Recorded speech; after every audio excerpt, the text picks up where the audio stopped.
हाँ तो नमस्ते जी। मेरे ख्याल से आप लोग स्वस्थ होंगे, मस्त होंगे, जबरदस्त होंगे। उम्मीद है अपनी पढ़ाई सही ढंग से कर रहे होंगे। तो चलिए बच्चे जी, आज हम लोग देखने वाले हैं आपदा प्रबंधन लेसन नंबर 2। और लेसन नंबर 2 का क्या नाम है बच्चा जी? प्राकृतिक आपदा। क्या है? प्राकृतिक आपदा एवं प्रबंधन, बाढ़ और सुखाड़। आपकी जानकारी के लिए मैं बता देना चाहता हूं कि बाढ़ से रिलेटेड जितने भी इम्पोर्टेंट क्वेश्चन बन सकते थे और इम्पोर्टेंट पॉइंट बन सकते थे, हमने उसे पढ़ा दिया है। यदि आप लोग नहीं देखे हैं तो जाकर देख लीजिएगा। आज हम लोग देखने वाले हैं सुखाड़, और सुखाड़ से रिलेटेड जितने भी पॉइंट इम्पोर्टेंट पॉइंट्स हैं उसको आज हम लोग पढ़ने वाले हैं। तो बच्चा जी, आपका पहला क्वेश्चन है कि सूखे की स्थिति को परिभाषित कीजिए। सूखे की स्थिति को परिभाषित करिए। बोलने का मतलब है ये बच्चा जी कि सूखा किसे कहते हैं, ठीक है।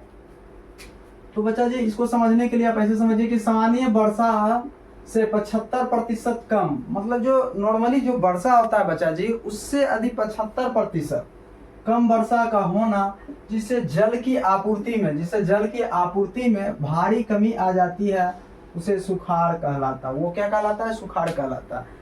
जिसे आप नॉर्मल ऐसे समझिए कि सुखाड़ आप किसको बोलेंगे? जो नॉर्मल वर्षा होता है उसमें 75% का क्या आ जाएगा बच्चा जी? 75% कम वर्षा होगा, ठीक है। उसके साथ साथ उसमें जल की आपूर्ति में भी क्या आ जाएगी बच्चा जी? कमी आ जाएगा, और भारी कमी आ जाएगा। इसे ही हम सुखाड़ कहेंगे, ठीक है बच्चा जी। सुखाड़ आपका कैसा आपदा है सर? सुखाड़ एक प्राकृतिक आपदा है सर, ये हमको पहले से ही पता था, ठीक है। और सुखाड़ कैसा आपदा है बच्चा जी? प्राकृतिक आपदा है। बच्चा जी, सुखाड़ कैसे आता होगा?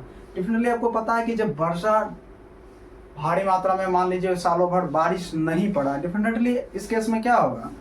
सुखाड़ की स्थिति उत्पन्न होगी। तो बच्चा जी, सुखाड़ का जो स्थिति है वो कैसे आता है? धीरे धीरे आता है, यानी धीरे धीरे चल के आता है। ऐसा नहीं समझना कि सूखे की स्थिति कैसा था बच्चा जी? धीरे धीरे आती है, ठीक है। तेज नहीं आती, धीरे धीरे आती है, ठीक है।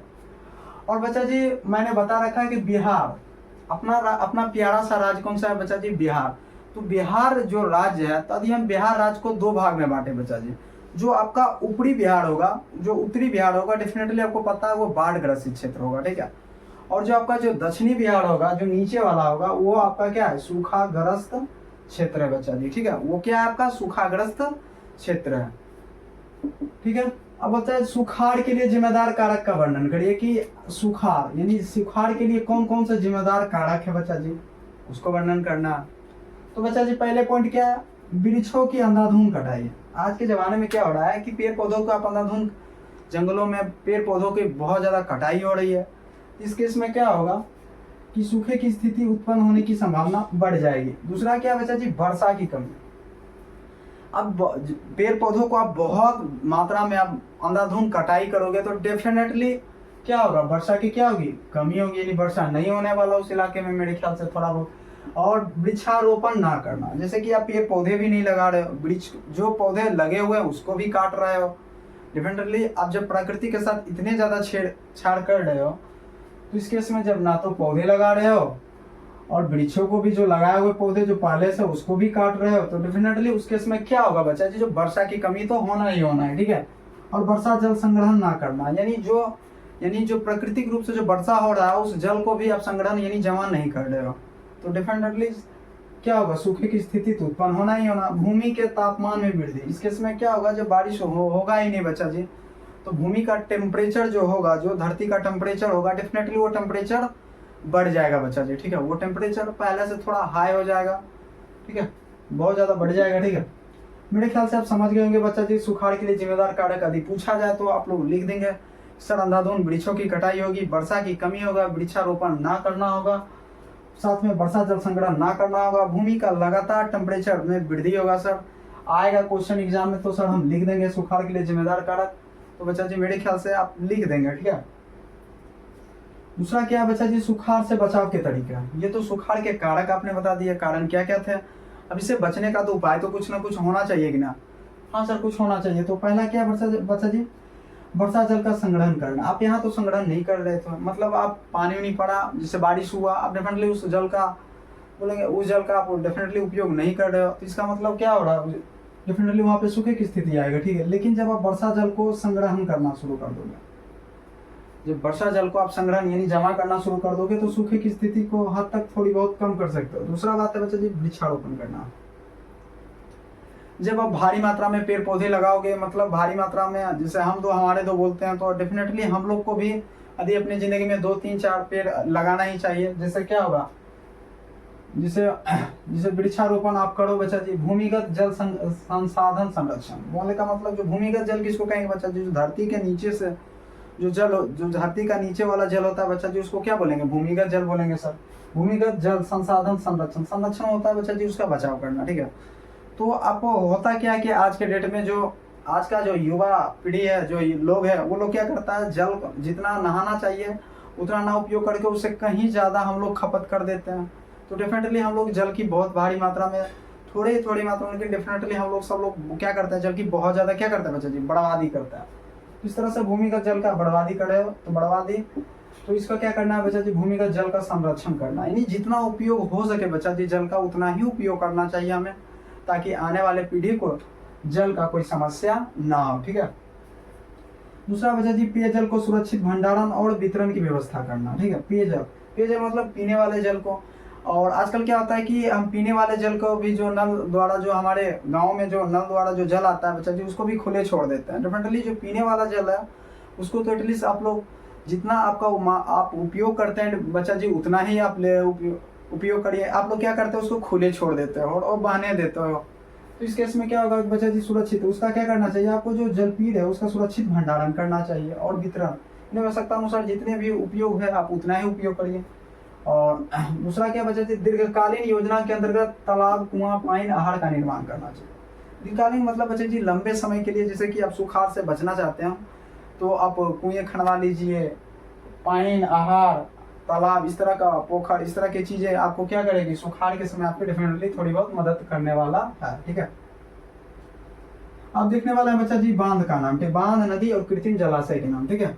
आपसे पूछा गया, बहुत बार पूछा गया बच्चा जी, भाखड़ा नागल बांध किस नदी पर? सर हमको पता है सतलज नदी पर है बच्चा जी, इसको याद कर लीजिएगा, ये VVI क्वेश्चन आपसे पूछेगा, भाखड़ा नागल बांध किस नदी पर है? सर हमको याद है सतलज नदी पर, ठीक है। दूसरा क्या है, आपसे ये पूछ सकता है बच्चा जी, भाखड़ा नागल बांध पर कौन सा कृत्रिम जलाशय बनाया गया? सर हमको याद है गोविंद सागर, ये आपसे पूछ सकता है बच्चा जी, ठीक है, कि भाखड़ा नागल बांध पर कौन सा कृत्रिम जलाशय बनाया गया है? गोविंद सागर। आपसे पूछ सकता है भाखड़ा नागल बांध किस नदी पर बच्चा जी? सर सतलज नदी पर, हमको याद हो गया, ठीक है। इसको अगला क्या बच्चा जी, नर्मदा परियोजना। अब नाम देके तो पता तो पूछेगा ना कि नर्मदा परियोजना किस नदी पर, नर्मदा नदी, ये तो नहीं आने वाला एग्जाम में क्वेश्चन पूछा। ये आ सकता है कि नर्मदा परियोजना, ये आ सकता है कि सर नर्मदा परियोजना जो कृत्रिम जलाशय है वो किस न पूछ सकता है कि सरदार सरोवर कृत्रिम जलाशय किस नदी पर है, तो आप बोल सकते हैं सर नर्मदा परियोजना पर है, हमको याद हो गया। अब ऐसे पूछ सकता है कि नर्मदा परियोजना पर कौन सा कृत्रिम जलाशय बनाया गया बच्चा जी? सरदार सरोवर। नर्मदा परियोजना पर कौन सा कृत्रिम जलाशय बनाया गया, तो बोल सकते हो बच्चा जी सरदार सरोवर, ठीक है। ये एग्जाम में आ सकता है क्वेश्चन। नागा अर्जुन सागर परियोजना किस नदी पर है, तो बोल सकते हैं सर कृष्णा नदी पर। ये क्वेश्चन पूछ सकता है क्यों नागा अर्जुन, नागा में एक वर्ड है नागा अर्जुन, अर्जुन, तो अर्जुन का सारथी कौन था सर? आप बोल सकते हैं सर अर्जुन का जो थे वो कृष्ण भगवान के थे ना, तो आप ऐसे बोल सकते हैं कि नागा अर्जुन सागर परियोजना किस नदी पर बच्चा जी? कृष्णा नदी पर, ठीक है। तो नागा अर्जुन, ये आप नाम देके तो पता तो नहीं पूछ सकता कि नागा अर्जुन सागर परियोजना कौन सा कृत्रिम जलाशय बनाया गया? नागा अर्जुन। तो ये तो आपसे पूछने वाला है ना, ये पूछ सकता है बच्चा जी नागार्जुन सागर परियोजना किस नदी पर है, तो आप याद रख लीजिएगा कृष्णा नदी पर, ठीक है। अगला क्या है, कावेरी परियोजना। कावेरी परियोजना में आप नाम देके तो पता तो पूछेगा नहीं कि कावेरी परियोजना कावेरी नदी पर, ये तो डेफिनेटली बच्चा जी आपके एग्जाम में नहीं पूछेंगे, ठीक है। ये पूछ सकता है कि कावेरी परियोजना कौन सा कृत्रिम नामक जलाशय पर बनाया गया है, तो आप बोल सकते हैं कृष्णा सागर। आप ऐसा कौन से कावेरी कौन से कृष्णा सागर, ठीक है। आपसे ये पूछ सकता है कि कावेरी परियोजना पर कौन सा कृत्रिम जलाशय बनाया गया, तो बोल सकते हो बच्चा जी कृष्णा सागर बोल सकते हैं, ठीक है। अगला क्या बच्चा जी, रिहंद बांध। रिहंद बांध किस नदी पर, तो रिहंद नदी पर। तो ये तो आपसे पूछने वाला तो है नहीं एग्जाम में। आपसे क्या पूछेगा बच्चा जी, रिहंद परियोजना, रिहंद बांध जो है कौन सा कृत्रिम जलाशय पर बनाया गया, ये आपसे पूछ सकता है पंथ सागर। क्या पूछ सकता है बच्चा जी, रिहंद परियोजना पर कौन सा कृत्रिम जलाशय बनाया गया बच्चा जी, तो आप बोल सकते हो सर पंथ सागर बनाया गया, ठीक है।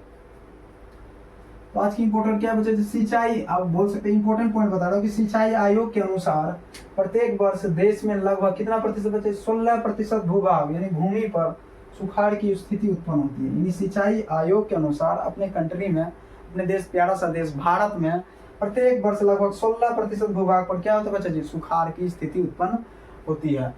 आपसे ये भी पूछ सकता है बच्चा जी, प्रमुख सुखाड़ यानी प्रमुख सुखाड़, प्रमुख सुखाड़, तो प्रमुख सुखाड़ कब आया था बच्चा जी, 1966 ईस्वी में। भारत में प्रमुख सुखाड़ कब आया था बच्चा जी, 1966 ईस्वी में आया था।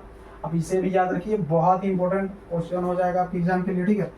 अब इसमें बच्चा जी मेरे ख्याल से ये टॉपिक खत्म हो गया। यदि मैं कुछ इंपॉर्टेंट पॉइंट यदि फिर से रिकॉल करवा देता हूँ बच्चा जी। आपसे पूछा जाएगा भाखड़ा नागल परियोजना, भाखड़ा नागल परियोजना किस नदी पर है, बोल सकते हैं सर सतलज नदी पर है। भाखड़ा नागल परियोजना किस नदी पर है, सतलज नदी पर। पूछेगा भाखड़ा नागल परियोजना पर कौन सा कृत्रिम जलाशय बनाया गया, तो हमको याद हो गया सर गोविंद सागर। क्या कौन सा कृत्रिम जलाशय बनाया गया बच्चा जी, गोविंद सागर। दूसरा बात बोल देता हूँ सर नर्मदा परियोजना, नर्मदा परियोजना पर कौन सा कृत्रिम जलाशय बनाया गया सर, सरदार सरोवर। कौन सा कृत्रिम जलाशय बनाया गया बच्चा जी, सरदार सरोवर। तीसरा बता देता हूँ नागार्जुन परियोजना बच्चा जी, नागार्जुन परियोजना पर, नागार्जुन परियोजना जो है, नागार्जुन सागर परियोजना किस नदी पर बच्चा जी, बोल सकते हैं सर कृष्णा नदी पर, ठीक है। पूछ सकता है कावेरी परियोजना पर कौन सा कृत्रिम जलाशय बनाया गया बच्चा जी, तो आप बोल सकते हैं सर कृष्णा सागर। क्या बोल सकते हैं बच्चा जी, कृष्णा सागर, ठीक है।